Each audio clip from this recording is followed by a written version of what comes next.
7 দিনের ঈদের ছুটি শেষে রাজধানীতে ফিরছেন নগরবাসী। রেল স্টেশন ও বাস টার্মিনালগুলোতে যাত্রীদের ভিড় বেড়েছে।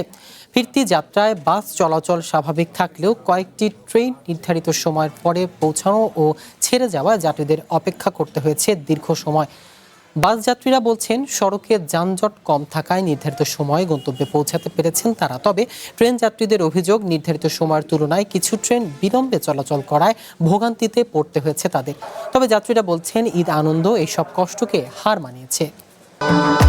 ভবিষ্যৎ হোক নিরাপদ, বিনিয়োগ হোক বিশ্বস্ত, আর আমার পছন্দ সল্ট বে। ওয়েলকাম টু সল্ট বে।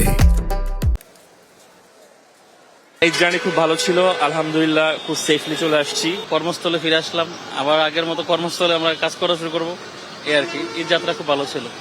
ঢাকায় আসলো ভালো হয়েছে, কিন্তু ঈদটা হয়েছে ভালো। যেখানে ট্রেন ছিল 5:12 সেটা আসছে 6:45। এই 6:30 ছাড়ার কথা, পরে এই ট্রেন বিলম্ব করছে, কইছে যে 7:30, পরে 7:30 আসছে।